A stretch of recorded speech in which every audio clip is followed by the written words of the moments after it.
E uma outra mudança que teve foi que desde o início a transmissão do Free Fire já tinha mais mulheres. Já. Né? Quando a gente começou o Free Fire era eu, Camilota e Ana XD. E como que foi isso? Ai, foi maravilhoso, né? Tá com meninas incríveis. A Camilota é super talentosa, a Ana XD também, né? Ela fazia, acho que, se eu não me engano, acho que ela trabalhava com Overwatch, e aí a gente se conheceu ali na Pro League, barra Mundial. A Camilota eu já conhecia antes do LOLzinho, mas a Ana XD eu conheci depois. E, cara, o que vocês estão rindo aí? Ah, ela vai ele de novo. Eu não vou falar nada, depois você conta. Oi? A Ana é minha ex. Também. Nossa, caramba. O jogo é embaçado, não é, mano? Ele é embaçado. Vou falar logo, antes que ele fique rindo e jogo Tinder. Vai, continua a história. Bom, e foi isso, Tem cara. alguém aqui que o Diogo não namorou? Você. Ainda, Aí, Diogo. ó, sua oportunidade. Não, ele é casado com o filho, o Martim é sensacional. Pô, Diogo, nunca sabe o dia de amanhã, né? Se bem que eu falei, a comida dele é apaixonante. Aí, ó, viu? Foi só elogiar a comida, você viu, né? Jantar, almoço, o cara manda muito bem. Mas enfim. Então, e cara, pra mim foi, assim, muito legal, sabe? Tá com meninas, porque, né, eu fiquei, quanto tempo na Riot? 3 anos, né? 3 anos. Só trabalhando, cara, a equipe de produção também era só homem, basicamente, né? Tinha, acho que uma das meninas, não, tinha uma menina que cuidava, às vezes, do TP, e a outra que cuidava do League Ops. O resto era só homem. E, cara, depois que eu fui pra Garena e tal, talentos, né, femininas e tudo mais, eu acho que foi legal, assim, sabe, a experiência. Eu tava com vontade de ter mulher ali no meu dia a dia, trocar uma ideia, né, com mulher, eu acho que faz toda a diferença, assim. E agora, essa parte de talentos, justamente, femininos, tá crescendo e tá gigante. Como que você enxerga isso pro crescimento de mulheres nos games, tá ligado? Porque eu vejo como uma parada muito inspiradora. Não só, tipo, é legal a gente cada vez mais querer mulheres pro players, mas eu acho que a partir do casting, você ter mulheres apresentando, mulheres torna o ambiente mais convidativo pra mulherada que joga, tá ligado? Com certeza, eu acho também. Eu acho que é representatividade, né? A gente tem homens e mulheres e aquela coisa, né? Tipo assim, eu sempre no CBLOL, assim, durante todo o meu tempo no CBLOL, eu ouvia a galera falar, tem pouca mulher, sabe? Podia ter mais e tal. Então a galera sente falta disso, né? De ter mais meninas, até os próprios meninos também que jogam, né? Então eu acho importante ter essa mescla de Mas é pensar que gêneros. O nosso cenário ele errou muito para que outros acertassem. Com certeza, no também caso do acho. LoL. Eu também Porque, acho. O Wild Rift, vai rolar o Game Changers do Wild Rift. O cenário tem menos de 1 ano e meio. Já tem um Game Changers, já tem um campeonato específico feminino que vai acontecer agora no final do ano. Então meio que eles pararam o nosso calendário eu tava no Wild Rift antes. Pararam no calendário masculino e falaram, agora é a hora das meninas. Então vai ter um momento delas no final do ano. Tem o off-season. Vai ter campeonato feminino? Sim, da Riot. Que legal, cara. O campeonato tem 1 ano e meio. Que legal, então, que legal. Todos os times estão se mobilizando. O Game Changers do Valorant, que já é extremamente cenário, também começou no cenário e revelou muita gente legal. Não, é só você ver, né, mano? A DAC, mano, tá todo mundo falando, essa mina, se ela quiser, que é isso que eu acho que é legal. É muito bem de frisar essa parte. Se ela quiser, ela pode jogar num time masculino não, num time misto, né? Porque, teoricamente, nos campeonatos é liberado qualquer gênero jogar. Sim. E essa mina só apareceu certeza por causa do campeonato feminino. Meu, precisa crescer mais. Porque era muito cômodo, e não falando criticando, mas sim falando a realidade. Era muito cômodo para uma empresa de jogo, como o caso da Riot ou qualquer outra, falar, nosso jogo é unissex. Isso é muito cômodo. Sim. É muito fácil e meio que é uma carta de saída da prisão ali, que você não vai ter nenhum problema se você falar isso.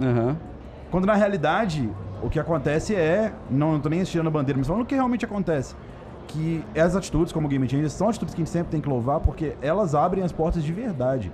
É a hora que você tem uma validação que não precisaria, mas que existe. Então, pra mim, isso é uma das coisas super legais atuais do esporte. Tem 10 anos no Brasil e super legal. E outra coisa, aí voltando pro Free Fire também, é que o Free Fire ele tinha uma abrangência muito maior em questão à parte social, né? Você acostumava no LoL a o cara precisa de um computador, precisa de ter os periféricos pra poder jogar. Já o Free Fire tem um celular e principalmente nessa época aí era um boom muito grande.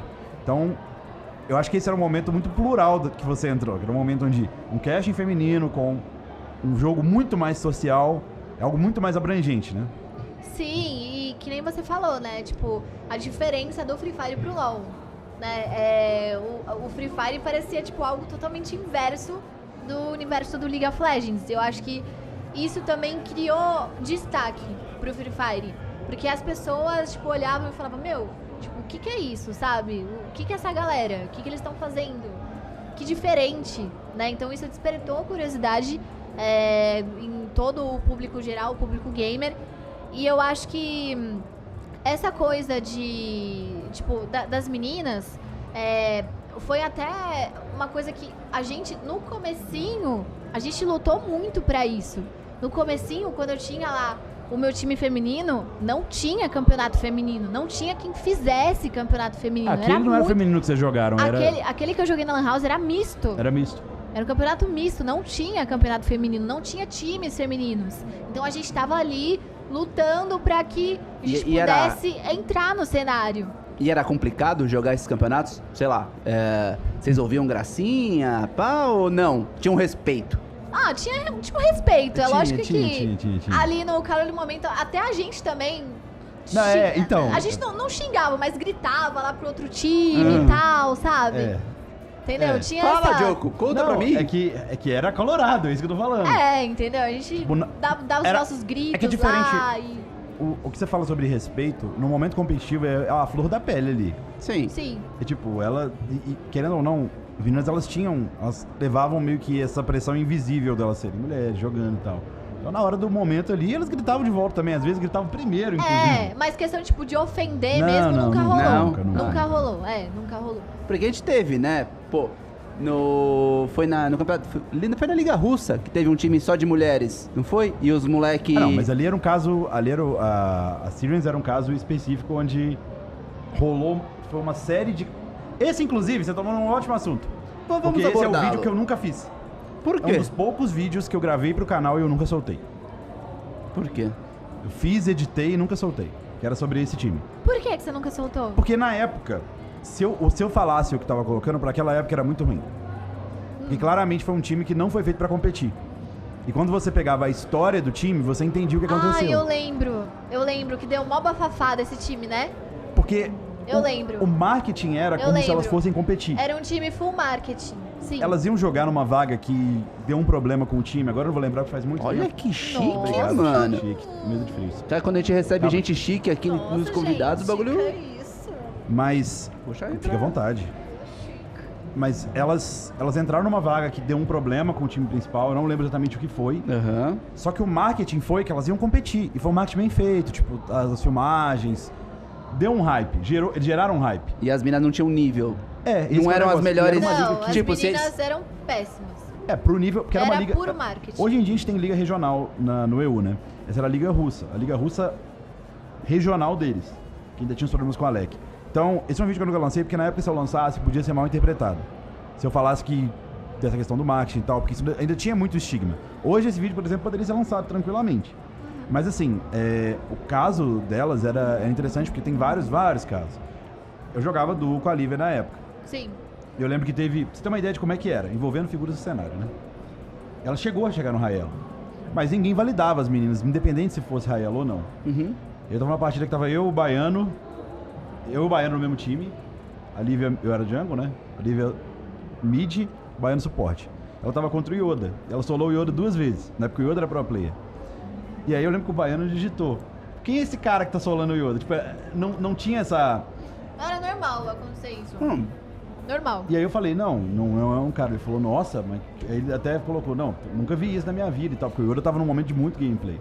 Eu lembro que ela até printou e a gente conversou disso esses dias. E era sempre muito difícil a validação. Muito. Mas ao mesmo tempo, você imagina, se coloca no lugar dela, ela não podia falar isso. Porque você acha que ela vai contar vantagem disso? Não vai. Deveria. Senão ela vai falar assim, pô, a menina tá contando vantagem ali só porque... Então era uma coisa que era um... Pô, no caso, você solar um pro player que tá em destaque, tem que ser divulgado por qualquer um. A pressão era tão grande. Hoje em dia ela postaria em mídia social, se fosse hoje. E zoaria. Mas naquela época não. Naquela época tinha uma pressão muito grande. de novo, eu vivi isso na pele porque eu vivi parte disso com ela. Então, Sim. E eu ajudei a RMA, mas não foi o único time feminino que eu treinei. Dentro da carreira depois, eu já ajudei diversos times femininos. Então, e eu ajudei sem pedir nada, só pra realmente ajudar da minha forma. E ele era muito bom, tá? Ele ajudou demais a gente na época, cara. Sério. Tá vendo? Desde Diogo 2014. fez a diferença.